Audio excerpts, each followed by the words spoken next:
ꯑꯍꯥꯟꯕꯃꯛꯇꯗ channel ꯑꯁꯤꯒꯤ ꯃꯥꯏꯀꯩꯗꯒꯤ ꯊꯣꯏꯕꯤ ꯀꯩꯁꯥꯝꯅ ꯃꯌꯥꯝꯕꯨ ꯇꯔꯥꯝꯅ ꯑꯣꯛꯆꯔꯤ꯫ ꯉꯁꯤꯁꯨ ꯍꯥꯟꯅꯒꯨꯝ ꯌꯥꯝꯅ ꯅꯨꯡꯉꯥꯏꯕ ꯋꯥꯔꯤ ꯑꯃ ꯃꯌꯥꯝꯒꯤꯗꯃꯛꯇ ꯄꯨꯗꯨꯅ ꯂꯥꯛꯆꯔꯤ꯫ ꯋꯥꯔꯤ ꯑꯁꯤꯒꯤ ꯃꯃꯤꯡꯅ ꯁꯪꯕꯥꯏ ꯂꯩꯈꯥꯏ ꯑꯣꯏꯖꯔꯣꯏ, ꯇꯤꯡꯊꯧ ꯑꯣꯏꯅ ꯍꯧꯖꯔꯣꯏ꯫ ꯋꯥꯔꯤ ꯑꯁꯤꯕꯨ ꯏꯕꯤꯔꯛꯄꯅ ꯕꯁꯟꯇꯤ ꯀꯥꯡꯖꯝ꯫ ꯃꯊꯥꯏ ꯊꯥꯏꯅ ꯃꯇꯝ ꯑꯃꯗ ꯌꯥꯝꯅꯁꯨ ꯁꯤꯡꯗꯕ ꯑꯗꯨꯒ ꯌꯥꯝꯅꯁꯨ ꯄꯪꯗꯕ ꯅꯨꯄꯥ ꯑꯃ ꯂꯩꯔꯝꯃꯤ꯫ ꯃꯍꯥꯛꯀꯤ ꯃꯃꯤꯡꯅ ꯇꯣꯝꯆꯧ ꯍꯥꯏꯅ ꯀꯧꯔꯝꯃꯤ꯫ ꯇꯣꯝꯆꯧ ꯅꯨꯄꯤ ꯊꯤꯔꯦ, ꯃꯆꯥꯅꯨꯄꯥ ꯑꯃꯁꯨ ꯐꯪꯖꯔꯦ꯫ ꯃꯍꯥꯛꯀꯤ ꯅꯨꯄꯤ ꯑꯗꯨꯒꯤ ꯃꯃꯤꯡꯅ ꯊꯥꯕꯂꯩ ꯍꯥꯏꯅ ꯀꯧꯔꯝꯃꯤ, ꯑꯗꯨꯒ ꯇꯣꯝꯆꯧ ꯑꯃꯗꯤ ꯊꯥꯕꯂꯩꯒꯤ ꯃꯆꯥꯅꯨꯄꯥ ꯑꯗꯨꯒꯤ ꯃꯃꯤꯡꯅ ꯑꯕꯨꯡ ꯍꯥꯏꯅ ꯀꯧꯔꯝꯃꯤ꯫ ꯅꯣꯡꯃꯒꯤ ꯅꯨꯃꯤꯠ ꯑꯃꯗ ꯊꯥꯕꯂꯩ ꯃꯆꯤꯟꯗ ꯄꯣꯔꯣꯛ ꯁꯣꯟꯗꯨꯅ ꯁꯨꯃꯥꯡ ꯃꯇꯣꯟꯗ ꯍꯧꯔꯤꯕ ꯇꯤꯡꯊꯧꯁꯤꯡ ꯑꯗꯨ ꯌꯣꯠ ꯑꯃ ꯄꯥꯏꯗꯨꯅ ꯇꯧꯈꯥꯏꯔꯝꯃꯤ, ꯑꯗꯨꯒ ꯇꯤꯡꯊꯧ ꯃꯔꯥꯁꯤꯡ ꯑꯗꯨ ꯐꯨꯛꯇꯣꯛꯇꯨꯅ ꯃꯐꯝ ꯆꯥꯅ ꯄꯩꯁꯤꯜꯂꯒ ꯃꯗꯨ ꯃꯩ ꯊꯥꯗꯣꯛꯅꯕ ꯇꯧꯔꯝꯃꯤ꯫ ꯃꯇꯝ ꯑꯗꯨꯗ ꯃꯆꯥꯅꯨꯄꯥ ꯑꯕꯨꯡꯗꯨ ꯊꯣꯔꯛꯇꯨꯅ ꯍꯥꯏꯔꯛꯂꯝꯃꯤ, "ꯏꯃꯥ, ꯀꯩꯅꯣ ꯑꯌꯨꯛ ꯑꯉꯟꯕꯁꯤꯗ ꯀ꯭ꯋꯥꯛ ꯈꯣꯡꯕꯒꯨꯝꯅ ꯀꯣꯏꯂꯥꯡ ꯂꯥꯡꯉꯤꯁꯤꯕꯣ?" ꯃꯆꯥꯒꯤ ꯋꯥꯗꯨ ꯇꯥꯕꯗ ꯊꯥꯕꯂꯩ ꯑꯃꯨꯛꯀ ꯍꯦꯟꯅ ꯁꯥꯎꯒꯠꯂꯛꯇꯨꯅ ꯍꯥꯏꯔꯛꯂꯝꯃꯤ, "ꯀꯔꯤ ꯍꯥꯏꯕ? ꯑꯩꯕꯨ ꯀ꯭ꯋꯥꯛꯀ ꯆꯥꯡꯗꯝꯅꯔꯤꯕ?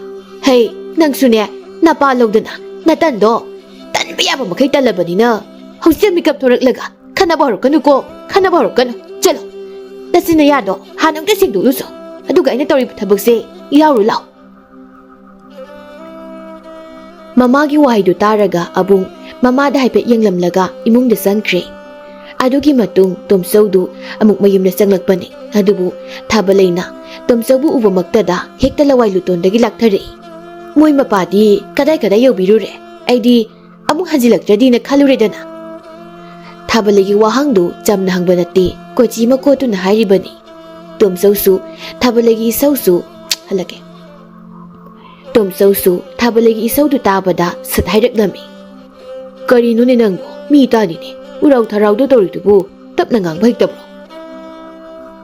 "ꯍꯣ, ꯑꯩꯅ ꯏꯁꯧ ꯂꯥꯡꯉꯤꯕꯁꯦ ꯃꯤ ꯇꯥꯈꯤꯅꯤ ꯍꯥꯏꯗꯨꯅꯅꯦ ꯄꯥꯈꯠꯄꯤꯔꯤꯕꯗꯣ, ꯇꯥꯒꯦ ꯍꯥꯏꯔꯕꯁꯨ ꯇꯥꯖꯁꯅꯨ, ꯀꯅꯥꯝꯇ ꯃꯋꯥ ꯂꯧꯗꯤꯌꯦ, ꯂꯧꯗꯦ ꯍꯥꯏꯔꯤꯕꯁꯤꯅꯤ꯫ ꯑꯩꯅ ꯏꯁꯧ ꯂꯥꯡꯕꯗ ꯃꯤ ꯇꯥꯈꯤꯅꯤ ꯍꯥꯏꯗꯨꯅ ꯄꯥꯈꯠꯄꯤꯔꯤꯕ ꯑꯗꯨꯃꯥꯏꯅꯅꯦ ꯑꯩꯈꯣꯏꯒꯤ ꯏꯃꯨꯡ ꯑꯁꯤꯁꯨ ꯂꯩꯀꯥꯏ ꯃꯌꯥꯝꯒꯤ ꯃꯃꯥꯡꯁꯤꯗ ꯅꯨꯡꯉꯥꯏ ꯌꯥꯏꯐꯅ ꯑꯃꯨꯛꯇꯪ ꯑꯣꯏꯔꯕꯁꯨꯅꯦ ꯄꯥꯟꯗꯕ ꯌꯥꯗꯦ ꯍꯥꯏꯕꯗꯣ ꯃꯗꯨ ꯈꯟꯕꯤꯔꯛꯂꯕꯗꯤ ꯑꯩꯅ ꯀꯩꯗꯧꯕꯒꯤ ꯏꯁꯧ ꯂꯥꯡꯗꯧꯔꯤꯒꯦ? ꯍꯥ, ꯀꯩꯗꯧꯕꯒꯤ ꯂꯥꯡꯗꯧꯔꯤꯒꯦ?" ꯇꯣꯝꯆꯧꯗꯨ ꯊꯥꯕꯂꯩꯒꯤ ꯏꯁꯧ ꯈꯨꯂꯥꯡꯗꯨꯗ ꯋꯥ ꯃꯈꯥ ꯇꯥꯔꯝꯗꯅ ꯏꯃꯨꯡꯗ ꯆꯪꯈ꯭ꯔꯦ꯫ ꯑꯗꯨꯕꯨ ꯂꯩꯀꯥꯏ ꯑꯗꯨꯅꯗꯤ ꯇꯣꯝꯆꯧ ꯍꯣꯏꯒꯤ ꯏꯃꯨꯡꯁꯤꯗ ꯇꯥꯔꯤꯕ ꯈꯣꯟꯖꯦꯜꯁꯤ ꯊꯥꯕꯂꯩꯒꯤ ꯈꯣꯟꯖꯦꯜ ꯉꯥꯛꯇ ꯇꯥꯔꯕꯅꯤꯅ ꯂꯩꯀꯥꯏ ꯃꯤꯌꯥꯝꯒꯤ ꯃꯤꯠꯌꯦꯡꯗ ꯊꯥꯕꯂꯩꯁꯤ ꯃꯆꯤꯟ ꯌꯥꯝꯅ ꯀꯟꯕꯤ ꯅꯨꯄꯤ ꯑꯃ ꯑꯣꯏꯅꯁꯨ ꯎꯈꯤꯔꯝꯃꯤ꯫ ꯑꯗꯨꯅ ꯇꯣꯝꯆꯧꯅ ꯈꯔ ꯄꯪꯗꯥ ꯁꯨꯗꯥꯅꯕꯒ ꯍꯤꯒꯥꯏ ꯋꯥ ꯉꯥꯡꯂꯒꯗ ꯅꯨꯡꯉꯥꯏꯖꯔꯤꯕ ꯂꯩꯀꯥꯏꯒꯤ ꯅꯍꯥ ꯈꯔꯅ ꯅꯣꯡꯃ ꯇꯣꯝꯆꯧꯗ ꯁꯨꯝꯅ ꯍꯥꯏꯔꯝꯃꯤ, "ꯇꯥ ꯇꯣꯝꯆꯧ, ꯅꯪꯁꯦ ꯑꯣꯟꯊꯣꯛꯅꯁꯨ ꯄꯪꯈ꯭ꯔꯦꯗ꯫ ꯏꯇꯩꯃ ꯊꯥꯕꯂꯩꯒꯤ ꯃꯆꯤꯟ ꯈꯨꯀꯟꯗꯣ ꯑꯩ ꯑꯣꯏꯔꯗꯤ ꯅꯍꯥꯟꯅ ꯅꯨꯄꯤ ꯑꯃ ꯊꯤꯔꯅꯤ."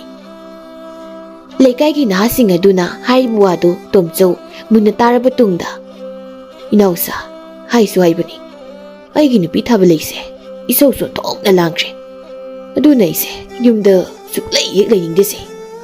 ꯅꯍꯥꯁꯤꯡꯗꯨꯅ ꯑꯃꯨꯛ ꯈꯨꯝꯂꯛꯂꯝꯃꯤ, "ꯇꯣ, ꯑꯗꯨꯅꯤ, ꯅꯨꯄꯤ ꯍꯥꯏꯁꯤꯗꯤ ꯊꯣꯠꯄ ꯅꯧꯕꯗ ꯂꯩꯔꯥꯡꯒ ꯆꯥꯡꯗꯝꯅꯔꯤꯕꯅꯤ, ꯑꯗꯨꯒ ꯇꯥ ꯇꯣꯝꯆꯧꯒꯤ ꯏꯇꯩꯃꯗꯨꯗꯤ ꯂꯣꯏꯔꯦ, ꯀ꯭ꯋꯥꯛꯀ ꯆꯞ ꯃꯥꯟꯅꯩ ꯍꯥꯏ ꯋꯥꯅꯤ."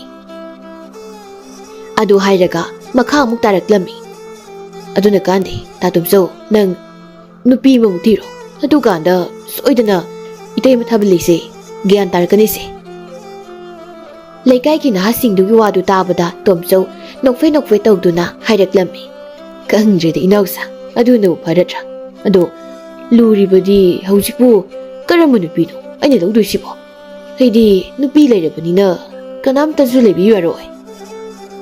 ꯃꯇꯝ ꯑꯗꯨꯗ ꯂꯩꯀꯥꯏꯒꯤ ꯅꯍꯥꯁꯤꯡꯗꯨ ꯈꯨꯅꯤꯡ ꯊꯤꯟꯅꯗꯨꯅ ꯍꯥꯏꯐꯦꯠ ꯅꯣꯛꯏ, ꯑꯗꯨꯒ, "ꯍꯦꯔꯥ ꯇꯥ ꯇꯣꯝꯆꯧ, ꯑꯗꯨꯒꯤꯗꯤ ꯀꯩꯁꯨ ꯋꯥꯎꯅꯨ, ꯇꯥ ꯇꯣꯝꯆꯧꯗꯤ ꯅꯁꯛ ꯍꯥꯏꯔꯦ ꯐꯖꯩ, ꯏꯃꯨꯡ ꯍꯥꯏꯔꯦ ꯀꯩꯁꯨ ꯋꯥꯗꯦ, ꯅꯨꯄꯤꯒꯤ ꯅꯨꯄꯤ ꯉꯥꯛꯇꯅꯤ.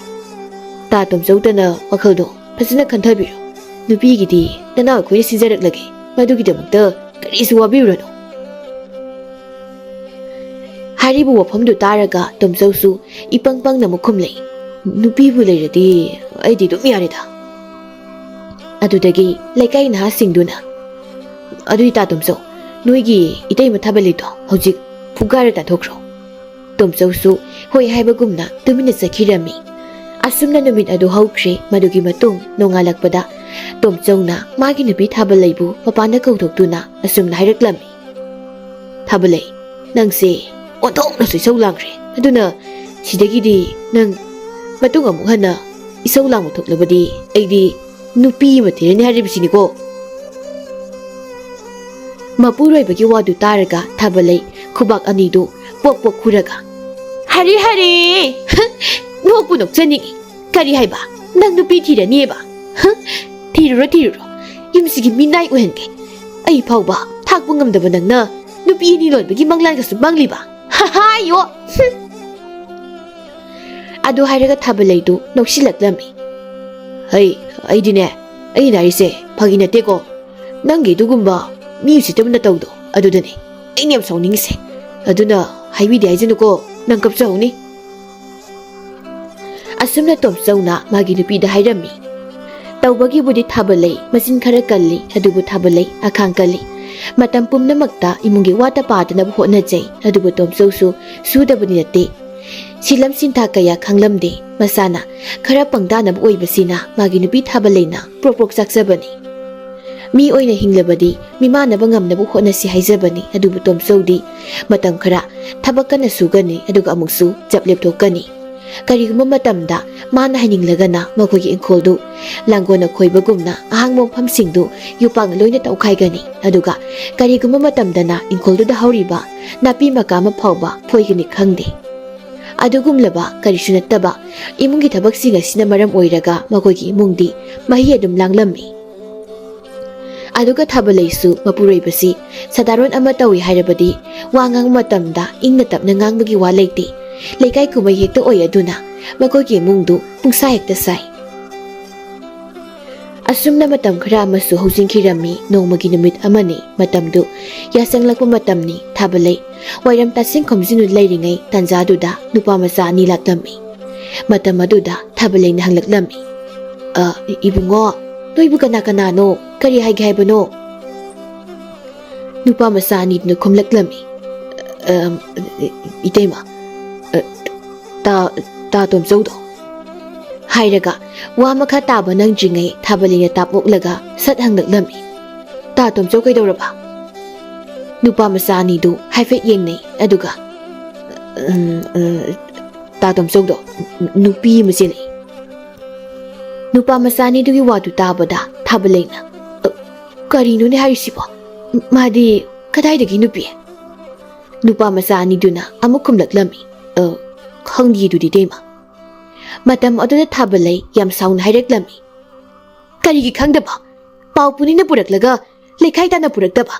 ꯅꯈꯣꯏ ꯑꯅꯤꯗ ꯍꯥꯠꯂꯒ ꯂꯣꯏꯔꯦꯗ꯫ ꯑꯗꯨ ꯍꯥꯏꯔꯒ ꯊꯥꯕꯜꯂꯩ ꯃꯥꯅ ꯄꯥꯏꯔꯤꯕ ꯁꯨꯝꯖꯤꯠ ꯑꯗꯨꯅ ꯅꯨꯄꯥ ꯃꯆꯥ ꯑꯅꯤꯗꯨꯗ ꯀꯟꯒꯗꯕꯒꯤ ꯁꯠ ꯊꯥꯡꯒꯠꯂꯒ ꯍꯦꯛꯇ ꯆꯦꯟꯁꯤꯜꯂꯤ꯫ ꯃꯇꯝ ꯑꯗꯨ ꯅꯨꯄꯥ ꯃꯆꯥ ꯑꯅꯤꯗꯨꯁꯨ ꯊꯥꯕꯜꯂꯩꯒꯤ ꯃꯑꯣꯡꯗꯨ ꯎꯕꯗ ꯃꯐꯝ ꯑꯗꯨꯗꯒꯤ ꯍꯦꯛꯇ ꯆꯦꯟꯊꯣꯔꯛꯏ꯫ ꯊꯥꯕꯜꯂꯩꯁꯨ ꯁꯨꯝꯖꯤꯠꯇꯨ ꯄꯥꯏꯔꯒ ꯇꯥꯟꯅꯔꯛꯂꯝꯃꯤ꯫ ꯑꯗꯨꯒ ꯅꯨꯄꯥ ꯃꯆꯥ ꯑꯅꯤꯗꯨꯁꯨ ꯒ꯭ꯌꯥꯟꯒ ꯃꯥꯡꯈꯩ ꯁꯣꯔꯒꯗꯨ ꯊꯕꯦꯠ ꯊꯕꯦꯠ ꯍꯣꯟꯗꯨꯅ ꯊꯣꯡꯒꯥꯜꯂꯣꯝꯗ ꯆꯦꯟꯈꯤꯔꯝꯃꯤ꯫ ꯑꯗꯨꯒ ꯃꯈꯣꯏ ꯑꯅꯤꯗꯨ ꯆꯦꯟꯅ ꯆꯦꯟꯅ ꯑꯁꯨꯝꯅ ꯍꯥꯏꯅꯔꯤ꯫ ꯀꯔꯤꯅꯣꯅꯦ, ꯃꯣꯏꯒꯤ ꯇꯥ ꯇꯣꯝꯆꯧꯒꯤ ꯏꯇꯩꯃꯁꯤꯕꯣ ꯉꯥꯎꯖꯥꯠꯂꯣ?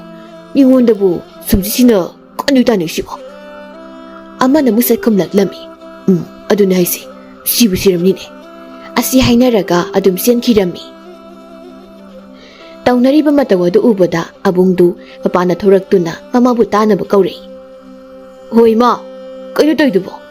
ꯃꯤꯅ ꯅꯪꯁꯦ ꯉꯥꯎꯔꯦ ꯍꯥꯏꯅꯔꯝꯃꯅꯤ꯫ ꯃꯆꯥꯅꯨꯄꯥꯅ ꯂꯥꯎꯔꯛꯂꯤꯕꯗꯨ ꯊꯥꯕꯜꯂꯩꯁꯨ ꯇꯥꯔꯗꯨꯅ ꯏꯃꯨꯡꯂꯣꯝꯗ ꯑꯃꯨꯛ ꯆꯪꯂꯛꯏ꯫ ꯑꯗꯨꯒ ꯃꯇꯣꯝꯇ ꯃꯆꯤꯟꯗꯨ ꯄꯣꯔꯣꯛ ꯁꯣꯜꯂꯤ, ꯑꯗꯨꯒ ꯑꯃꯨꯛꯁꯨ ꯀꯞꯇꯨꯅ ꯍꯥꯏꯔꯛꯏ꯫ ꯏꯕꯨꯡꯉꯣ, ꯏꯃꯥ ꯉꯥꯎꯗꯦ, ꯏꯃꯥ ꯉꯥꯎꯗꯤꯌꯦ꯫ ꯅꯄꯥꯗꯣ ꯅꯨꯄꯤ ꯑꯃ ꯆꯦꯜꯂꯛꯏ ꯍꯥꯏꯌꯦ, ꯅꯄꯥꯗꯣ꯫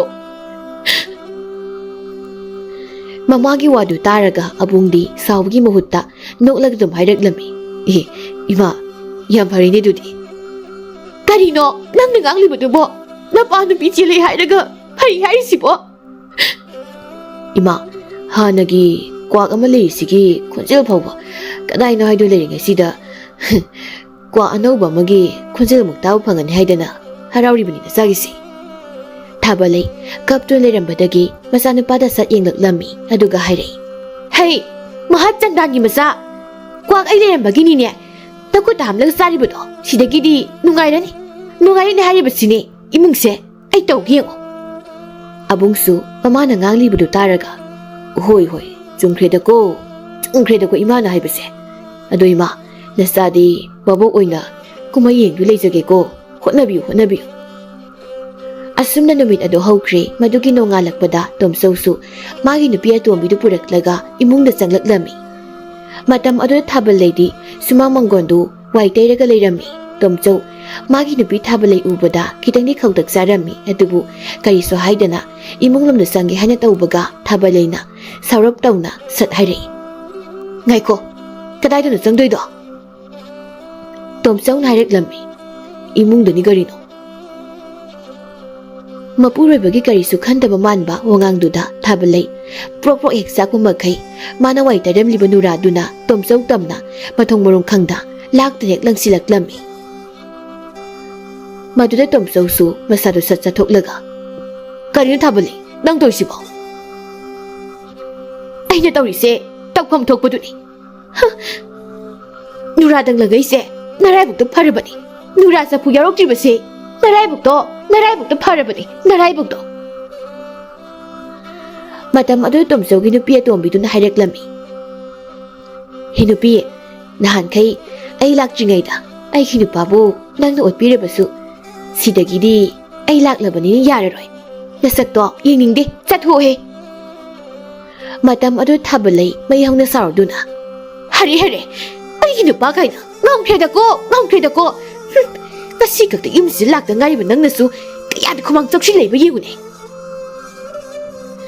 Matam adu tomchauna magi nupi atombi thoyembi khudangdu tapaiduna imungdu pusingche. Madu ubuda thabalai madomda prok chakle aduga asumna hayowi.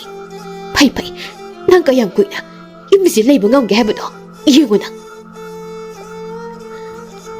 Asumna matam khara maga sawsing khirami adubu thabalaidi hanagi kharaga isau langsebaga hausina mu helakle magi sawsi aduna hausiti makhogi mungsi asikpa haibdu leitre.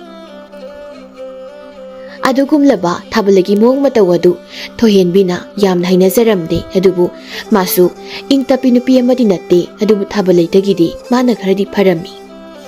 Aduga tomchausu magi nupi ahal thabalaisi nungsidabadi natte pangbagini haigadra natragana karigina haigadobano khangdre. Mahangna khalli madudi madi thabayeng khangsi kaya suningdabanina khara nungai yaifaba imungdagi nupi laurabadi makpu soidana yengsinbirakani aduga magi nupi thabalaisu mana nupi ani lonbadi isaudu khara lepkadra haina khanjaki. Aduga amuksu mahangna khalli wakhal adu karai phawu sumlage haibasisu masana khangjaramde. Asumna nongmagi numit amadasu thabalaina sak thongdu leiri aduga tomchauna pukrida irujarami. Aduga tomchau irujapa madugi hek manaktana thohenbi maithong momonokna phamlaga tomchaugo wari sanabagi mawongda thabalaina urami. Madu ubuda thabalai khusum haidoke haina tawrambadu khusumdu oina puraga anidugi manakta laklami. Aduga pukri mapan adudana tomchau amadi thohenbi anidu thabalai lae haibadi khanglamde aduna tomchau su magi nupi atombibu manakta kausinduna phadidu pirami aduga magi manangandu nanthoro haina hairami. Aduga thoyenbisu mapuroibana hairibadu maktawduna phadidu uru tasilaga mapuroibagi nanganduda haipeta poinanboi tawduna iruzabibogi mawongda leirami. Madugi tanjaduda thabalai siyausilaktuna makhuta pariba lumbu sabu khuzamadu tomchau amadi thoyenbi ani tamna jwalaungna hajilaklami. Khanghaudana dumna tarakpaduda anidu ikhang khangladuna mamaisingdu sasa onthongtuna yenglaklami. Matam aduda uri makhoi anina thabalaibu aduga thabalaisu masina pomthoklaga mamitu suklaga makhut namna makhwangna thamlaga metlaga leplaga leibdu urami. Adudagi tomchau magi nupi thabalaida sauna phuge haina tawbani adubu thabalaiga ayakwa khonjel amada kanneta lauthatki. Matam aduda tomchau chap leplaga leikre. Aduga nupi atomi thohenbidi yamna saurami aduna asumna haireklami. He nang mungawra chak thongwi khusumduna mingona haijilibuduba. Hoi budi ngawre aibudi ngawre. Ado ngawdabi bemadi karigi ꯃꯤꯒꯤ ꯅꯨꯄꯤ ꯂꯩꯔꯤꯕ ꯅꯨꯄꯥꯁꯤꯗ ꯅꯌꯨꯝ ꯄꯥꯜꯂꯛꯂꯤꯕꯗꯤ ꯍꯥ ꯅꯪꯕꯨ ꯑꯩꯒꯤ ꯅꯨꯄꯥꯁꯤ ꯅꯠꯇꯕ ꯑꯇꯣꯞꯄ ꯅꯨꯄꯥ ꯑꯝꯇ ꯂꯩꯖꯗ꯭ꯔꯕꯣ ꯊꯣꯏꯍꯦꯟꯕꯤ ꯉꯁꯥꯏ ꯃꯈꯩꯗꯤ ꯈꯔ ꯏꯪꯊꯔꯝꯕꯅꯤ ꯑꯗꯨꯕꯨ ꯍꯧꯖꯤꯛꯇꯤ ꯃꯥꯁꯨ ꯃꯥꯒꯤ ꯍꯩꯅꯕꯤꯗꯨ ꯍꯦꯛꯇ ꯇꯧꯔꯛꯂꯤ ꯍꯣ ꯂꯩꯖꯗ꯭ꯔꯦ ꯑꯗꯨꯅꯕꯨ ꯐꯥꯔꯒ ꯂꯩꯔꯛꯂꯤꯕꯁꯤ ꯃꯁꯤꯗ ꯅꯪꯅ ꯑꯁꯨꯛ ꯌꯥꯝꯅ ꯆꯥꯛꯏꯗꯨꯅ ꯀꯔꯤꯒꯤ ꯍꯥ ꯌꯥꯝ ꯆꯥꯛꯄꯤꯔꯤꯗꯨꯅ ꯀꯔꯤꯒꯤꯅꯣ ꯊꯥꯕꯂꯩꯁꯨ ꯍꯜꯂꯝꯗꯦ ꯍꯣ ꯏꯕꯦꯝꯃ ꯆꯥꯛꯐꯝ ꯊꯣꯛꯄꯒꯤ ꯆꯥꯛꯄꯅꯤ ꯅꯪ ꯑꯣꯏꯔꯕꯁꯨ ꯆꯥꯛꯀꯅꯤꯌꯦ ꯈꯪꯂꯕ꯭ꯔꯥ ꯅꯪ ꯑꯣꯏꯔꯕꯁꯨ ꯊꯣꯏꯍꯦꯟꯕꯤ ꯅꯣꯛꯁꯤꯟꯅꯗꯨꯅ ꯍꯥꯏꯔꯛꯏ ꯍꯥ ꯅꯣꯛꯄꯨ ꯅꯣꯛꯆꯅꯤꯡꯉꯤꯍꯦ ꯅꯋꯥ ꯂꯣꯏꯅꯕꯗꯤ ꯍꯩꯇ꯭ꯔꯒ ꯑꯅꯤꯗꯨꯒꯤ ꯃꯇꯧꯗꯨꯗ ꯇꯣꯝꯆꯧꯗꯤ ꯑꯃꯗ ꯑꯃꯨꯛ ꯌꯦꯡ ꯇꯧꯗꯨꯅ ꯂꯩꯔꯤ ꯃꯈꯣꯏꯅ ꯄꯨꯈ꯭ꯔꯤ ꯃꯄꯥꯟꯗꯨꯗ ꯉꯥꯡꯅꯔꯤꯕ ꯃꯌꯥꯝꯗꯨ ꯃꯈꯣꯏꯒꯤ ꯏꯃꯨꯡꯗ ꯂꯩꯔꯤꯕ ꯄꯣꯠꯆꯩꯁꯤꯡꯗꯨꯅ ꯍꯥꯏꯕꯗꯤ ꯌꯨꯝ ꯑꯃ ꯄꯥꯟꯕ ꯃꯇꯝꯗ ꯌꯨꯝ ꯑꯗꯨ ꯂꯩꯔꯤꯕ ꯀꯣꯜꯂꯤꯛꯁꯤꯡꯒꯤ ꯃꯅꯨꯡꯗ ꯈ꯭ꯋꯥꯏꯗꯒꯤ ꯃꯀꯣꯛ ꯑꯣꯏꯔꯤꯕꯁꯤ ꯆꯦꯡꯐꯨꯅꯤ ꯑꯗꯨꯅ ꯆꯦꯡꯐꯨꯗꯒꯤ ꯍꯧꯔꯒ ꯑꯇꯩ ꯀꯣꯜꯂꯤꯛ ꯄꯨꯈꯝ ꯇꯦꯡꯀꯣꯠ ꯑꯃꯗꯤ ꯏꯃꯨꯡꯗꯨꯗ ꯂꯩꯔꯤꯕ ꯊꯨꯃꯨꯛ ꯇꯩꯔꯨꯛ ꯉꯥꯔꯨꯕꯥꯛꯅꯆꯤꯡꯕ ꯑꯇꯩ ꯄꯣꯠꯂꯝꯁꯤꯡꯗꯨꯗ ꯇꯥꯔꯝꯃꯤ ꯃꯗꯨ ꯇꯥꯕꯗ ꯈꯨꯖꯥꯏꯅ ꯑꯁꯨꯝꯅ ꯍꯥꯏꯔꯛꯂꯝꯃꯤ ꯏꯇꯥꯎ ꯕꯨꯈꯝ ꯑꯥꯗ ꯂꯥꯎꯔꯤꯕꯁꯤ ꯍꯣꯔꯦꯟ ꯏꯃꯨꯡꯗ ꯑꯃꯨꯛ ꯆꯪꯉꯛꯇꯨꯅ ꯁꯥꯎꯔꯤꯕꯅꯤ ꯍꯥꯏꯗꯨꯅ ꯑꯩꯈꯣꯏꯁꯦ ꯄꯥꯏꯗꯨꯅ ꯑꯃꯨꯛ ꯂꯪꯒꯗꯧꯔꯤꯕꯅꯤꯗꯣ ꯑꯩꯗꯤ ꯃꯈꯣꯏ ꯏꯃꯨꯡꯁꯦ ꯂꯩꯅꯤꯡꯗ꯭ꯔꯦꯗ ꯈꯨꯖꯥꯏꯒꯤ ꯋꯥꯗꯨ ꯇꯥꯔꯒ ꯄꯨꯈꯝꯅ ꯑꯃꯨꯛ ꯑꯁꯨꯝꯅ ꯍꯥꯏꯔꯛꯂꯝꯃꯤ ꯑꯗꯨꯅꯤ ꯑꯩꯁꯨ ꯑꯣꯟꯊꯣꯛꯅ ꯍꯩꯅꯔꯣꯏꯗꯧꯔꯤ ꯅꯍꯥꯟꯁꯨ ꯃꯥꯒꯤ ꯊꯥꯕꯂꯩ ꯍꯥꯏꯕꯤꯁꯤꯅ ꯑꯩꯁꯦ ꯍꯦꯛꯇ ꯂꯥꯛꯇꯅ ꯂꯪꯉꯤ ꯋꯥꯅꯤ ꯑꯗꯨꯗ ꯀꯣꯛꯈꯤꯕꯗꯨꯅ ꯍꯧꯖꯤꯛ ꯐꯥꯎꯕ ꯑꯩꯁꯦ ꯄꯩ ꯂꯩꯔꯤꯁꯤꯡ ꯈꯨꯖꯥꯏ ꯑꯃꯗꯤ ꯄꯨꯈꯝ ꯑꯅꯤꯒꯤ ꯋꯥꯔꯤꯗꯨ ꯇꯥꯔꯒ ꯇꯦꯡꯀꯣꯠꯅ ꯑꯃꯨꯛ ꯍꯥꯏꯔꯛꯂꯝꯃꯤ ꯇꯧꯕꯅꯤ ꯃꯥꯒꯤ ꯊꯥꯕꯂꯩ ꯍꯥꯏꯕꯤꯁꯦ ꯅꯈꯣꯏꯗ ꯅꯠꯇꯦꯀꯣ ꯑꯩꯉꯣꯟꯗꯁꯨ ꯇꯧꯔꯤꯅꯤ ꯃꯌꯥꯗ ꯍꯨꯛꯅꯕ ꯏꯟꯁꯥꯡ ꯍꯥꯞꯂꯤꯕ ꯇꯦꯡꯀꯣꯠ ꯍꯥꯏꯕꯨ ꯃꯈꯣꯏ ꯅꯨꯄꯤꯅꯤ ꯈꯠꯅꯔꯒ ꯍꯦꯛꯇ ꯂꯪꯉꯤꯅꯦ ꯃꯁꯤꯗꯅꯤ ꯑꯩꯅ ꯌꯥꯝ ꯁꯥꯎꯅꯤꯡꯉꯤꯁꯦ ꯏꯃꯨꯡꯗꯨꯗ ꯂꯩꯔꯤꯕ ꯀꯣꯜꯂꯤꯛꯁꯤꯡ ꯃꯌꯥꯝꯗꯨꯅ ꯁꯥꯟꯅꯔꯤꯕ ꯋꯥꯔꯤ ꯄꯨꯝꯕ ꯇꯥꯔꯒ ꯆꯦꯡꯐꯨꯅ ꯑꯃꯨꯛ ꯍꯥꯏꯔꯛꯂꯝꯃꯤ ꯉꯥꯏꯈꯣ ꯏꯆꯥ ꯏꯅꯥꯎꯁꯥ ꯑꯇꯩ ꯂꯥꯏꯔꯤ ꯃꯥꯒꯤ ꯊꯥꯕꯂꯩ ꯍꯥꯏꯕꯤꯁꯦ ꯆꯦꯡꯐꯨ ꯑꯩꯉꯣꯟꯗꯒꯤ ꯆꯦꯡ ꯈꯥꯏꯕ ꯐꯥꯎꯕ ꯅꯤꯌꯣꯝ ꯆꯨꯝꯅ ꯈꯥꯏꯗꯦ ꯑꯩꯉꯣꯟꯗꯒꯤ ꯆꯦꯡ ꯈꯥꯏꯕ ꯃꯇꯝꯗ ꯃꯈꯣꯟ ꯌꯥꯝꯅ ꯊꯣꯛꯏ ꯑꯗꯨꯒ ꯃꯥꯂꯦꯝ ꯂꯩꯇꯁꯨ ꯆꯦꯡꯅ ꯄꯨꯡꯉꯧ ꯍꯦꯛꯇ ꯉꯧꯅ ꯇꯥꯏ ꯑꯗꯨꯗꯁꯨ ꯅꯠꯇꯅ ꯆꯦꯡꯐꯨ ꯑꯩꯒꯤ ꯃꯈꯨꯝꯁꯤꯁꯨ ꯃꯌꯥ ꯏꯀꯥ ꯀꯥꯅ ꯊꯝꯃꯤ ꯅꯣꯡꯃꯗꯤ ꯁꯣꯏꯗꯅ ꯃꯃꯤꯠꯇꯒꯤ ꯃꯄꯤ ꯇꯥꯔꯛꯈꯤꯅꯤ ꯃꯍꯥꯛꯅ ꯈꯪꯒꯗꯕꯗꯤ ꯆꯦꯡꯐꯨ ꯑꯩꯅ ꯄꯤꯛ ꯊꯟꯅ ꯆꯦꯡ ꯌꯥꯎꯗꯨꯅ ꯂꯩꯔꯕꯗꯤ ꯏꯃꯨꯡꯁꯦ ꯀꯣꯝꯅ ꯄꯥꯟꯒꯗꯧꯔꯤꯕꯅꯤ ꯍꯥꯏꯕꯁꯦ ꯃꯍꯥꯛꯅ ꯀꯥꯎꯈ꯭ꯔꯦ ꯀꯩꯍꯥꯛꯀꯤ ꯑꯁꯥꯎꯕꯗꯨꯅ ꯃꯍꯥꯛꯅ ꯇꯥꯏꯅꯐꯝ ꯈꯪꯗ ꯇꯥꯏꯅꯔꯛꯄꯗ ꯀꯩꯁꯨ ꯈꯪꯖꯗꯕ ꯑꯩꯈꯣꯏꯗ ꯑꯣꯏꯅ ꯍꯦꯛꯇ ꯇꯥꯏꯅꯔꯦꯗꯣ ꯃꯥꯒꯤ ꯃꯇꯝ ꯂꯥꯛꯈꯤꯅꯤ ꯈꯪꯉꯨꯀꯣ ꯅꯈꯣꯏ ꯈꯥꯡꯉꯨ ꯆꯦꯡꯐꯨꯒꯤ ꯋꯥꯗꯨ ꯇꯥꯕꯗ ꯏꯃꯨꯡ ꯃꯪꯒꯣꯟ ꯇꯥꯁꯤꯟꯅꯕ ꯊꯣꯡꯖꯤꯟ ꯃꯌꯥꯗ ꯉꯥꯗꯨ ꯂꯩꯔꯤꯕ ꯁꯨꯝꯖꯤꯠ ꯑꯗꯨꯅ ꯑꯃꯨꯛ ꯍꯥꯏꯔꯛꯏ ꯃꯥꯒꯤ ꯊꯣꯏꯍꯦꯟꯕꯤ ꯍꯥꯏꯕꯤꯁꯦ ꯃꯁꯤꯁꯨꯅꯤ ꯋꯥꯏꯔꯝ ꯇꯥꯁꯤꯟ ꯈꯣꯝꯖꯤꯟꯕꯗꯕꯨ ꯁꯨꯝꯖꯤꯠ ꯑꯩꯒꯤ ꯏꯇꯣꯟꯁꯦ ꯐꯗꯠ ꯍꯥꯏꯗꯨꯅ ꯁꯤꯠꯂꯤ ꯑꯩ ꯂꯩꯔꯝꯕꯅ ꯏꯃꯨꯡꯁꯦ ꯑꯃꯣꯠ ꯑꯀꯥꯏ ꯇꯥꯁꯤꯟ ꯈꯣꯝꯖꯤꯜꯂꯒ ꯑꯩꯈꯣꯏꯅ ꯂꯨꯅ ꯅꯥꯟꯅ ꯄꯥꯜꯂꯤꯅꯤ ꯍꯥꯏꯕꯁꯦ ꯃꯈꯣꯏꯅ ꯈꯪꯗꯦ ꯑꯗꯨꯅ ꯅꯣꯡꯃꯗꯤ ꯁꯨꯝꯖꯤꯠ ꯑꯩꯅ ꯃꯥꯕꯨꯁꯨꯅꯦ ꯁꯤꯇꯣꯛꯇꯨꯅ ꯇꯥꯟꯈꯤꯒꯗꯧꯔꯤꯕꯅꯤ ꯑꯁꯨꯝꯅ ꯏꯃꯨꯡꯗꯨꯗ ꯂꯩꯔꯤꯕ ꯃꯈꯜ ꯃꯈꯥ ꯀꯌꯥꯒꯤ ꯄꯣꯠꯂꯝꯁꯤꯡ ꯑꯗꯨ ꯃꯥꯒꯤ ꯄꯦꯟꯗꯕꯁꯤꯡ ꯑꯗꯨ ꯐꯣꯡꯗꯣꯛꯅꯔꯝꯃꯤ ꯑꯗꯨꯒ ꯁꯣꯝꯗꯅ ꯅꯨꯄꯤ ꯑꯅꯤꯗꯨ ꯃꯁꯝ ꯍꯦꯛꯇ ꯐꯣꯏꯅꯗꯨꯅ ꯀꯞꯅ ꯂꯥꯎꯅꯔꯤ ꯑꯗꯨꯒ ꯑꯅꯤꯗꯨꯒꯤ ꯃꯌꯥꯏꯗ ꯂꯦꯞꯂꯒ ꯇꯣꯝꯆꯧꯅ ꯍꯥꯏꯔꯛꯂꯝꯃꯤ ꯊꯥꯕꯂꯩ ꯀꯔꯤꯅꯣ ꯏꯔꯨ ꯉꯥꯏꯍꯥꯛ ꯂꯨꯖꯕꯁꯤꯗ ꯅꯪꯅ ꯈꯨꯠꯁꯨꯝꯗꯨꯕꯨ ꯍꯦꯛꯇ ꯍꯩꯖꯤꯜꯂꯤꯗꯨꯕꯣ ꯃꯗꯨꯕꯨ ꯇꯧꯍꯩꯔꯤꯕ ꯊꯕꯛ ꯂꯥꯏꯕꯅꯤ ꯃꯇꯝ ꯑꯗꯨ ꯊꯥꯕꯂꯩꯗꯨ ꯍꯧꯖꯤꯛ ꯊꯣꯏꯍꯦꯟꯕꯤꯒ ꯃꯈꯣꯏ ꯑꯅꯤ ꯃꯁꯝ ꯐꯣꯏꯅꯔꯨꯕꯒꯤ ꯃꯀꯣꯛ ꯑꯗꯨ ꯏꯐꯥ ꯐꯥꯔꯒ ꯀꯞꯅ ꯈꯨꯝꯂꯛꯂꯝꯃꯤ ꯃꯁꯤ ꯄꯨꯝꯅꯃꯛꯁꯦ ꯅꯪꯅ ꯊꯣꯛꯍꯟꯕ ꯉꯥꯛꯇꯅꯤ ꯅꯪꯅ ꯅꯨꯄꯥ ꯊꯣꯛꯅ ꯌꯨꯝꯁꯤ ꯄꯥꯟꯕ ꯑꯣꯏꯔꯝꯂꯕꯗꯤ ꯃꯁꯤ ꯊꯣꯛꯂꯝꯂꯣꯏꯌꯦ ꯑꯩꯇꯅ ꯋꯥꯕꯅꯤ ꯑꯩꯇꯅ ꯁꯨꯖꯕꯅꯤ ꯅꯪꯕꯨ ꯅꯨꯄꯥꯅꯤ ꯍꯥꯏꯗꯨꯅ ꯏꯕꯥꯅꯤꯅ ꯌꯨꯝ ꯍꯦꯛ ꯄꯥꯟꯃꯤꯟꯅꯔꯛꯄꯗꯒꯤ ꯀꯔꯤ ꯀꯥꯟꯅꯕ ꯊꯕꯛꯄꯨ ꯅꯪꯅ ꯃꯥꯏ ꯄꯨꯅꯅ ꯇꯧꯕ ꯌꯥꯎꯈꯤꯒꯦ ꯍꯥ ꯀꯔꯤ ꯊꯕꯛꯇ ꯅꯪꯅ ꯃꯥꯏ ꯑꯣꯟꯁꯤꯟꯕ ꯌꯥꯎꯈꯤꯒꯦ ꯇꯣꯝꯆꯧꯅ ꯑꯃꯨꯛ ꯍꯥꯏꯔꯛꯂꯝꯃꯤ ꯅꯪꯁꯨ ꯑꯗꯨꯗꯤ ꯍꯥꯏꯅꯨꯀꯣ ꯑꯩꯁꯨ ꯊꯕꯛ ꯁꯨꯗꯕ ꯃꯤ ꯑꯃꯗꯤ ꯅꯠꯇꯦ ꯅꯣꯡꯉꯥꯟꯕꯗꯒꯤ ꯅꯨꯃꯤꯠ ꯇꯥꯕ ꯐꯥꯎꯕ ꯌꯨꯝꯒꯤ ꯅꯨꯄꯥꯗ ꯁꯨ ꯅꯩꯔꯒ ꯏꯆꯧ ꯑꯗꯨꯝ ꯂꯥꯡꯗꯨꯅꯇ ꯂꯩꯔꯕꯅꯤꯅ ꯑꯩꯁꯨ ꯑꯩꯒꯤ ꯃꯣꯠ ꯆꯥꯅꯕ ꯌꯦꯡꯂꯛꯄ ꯍꯥꯏꯕꯁꯦ ꯃꯁꯥꯅ ꯇꯥꯕꯅꯤ ꯅꯨꯄꯥ ꯍꯥꯏꯕꯁꯤ ꯅꯨꯄꯥꯅꯤ ꯅꯨꯄꯥ ꯑꯩꯅ ꯐꯅ ꯊꯕꯛ ꯁꯨꯗ꯭ꯔꯕꯁꯨ ꯅꯨꯄꯤ ꯅꯪꯅ ꯅꯨꯡꯁꯤꯕ ꯋꯥꯍꯩ ꯋꯥꯇꯥꯅ ꯑꯩꯕꯨ ꯄꯨꯅꯤꯡꯕ ꯃꯥꯏꯀꯩꯗ ꯄꯨꯕ ꯌꯥꯏꯅ ꯑꯗꯨꯗꯤ ꯅꯠꯇꯦ ꯅꯨꯃꯤꯠ ꯆꯨꯞꯄꯒꯤ ꯂꯤꯟ ꯑꯃꯣꯝꯗꯧꯅ ꯈꯨ ꯀꯥꯝꯗꯨ ꯂꯩꯔꯕꯗꯤ Kanagi nupanano? Manatali ni Dusibo. Asum na makoy anidu, away akum tong na duna amuk layrami, aduga. Hainari bu wapam sida, nupa sulande, nupi sulande, adubu, anisiki marakta, kaday dono amadi, punsinaro haibayaji. Asum na numito hawkirami. No nga labada toyenbi, magi mathaw loiramlaga ayuki sak thongnaba jingleikta haiduna, kaidagi phau khairami.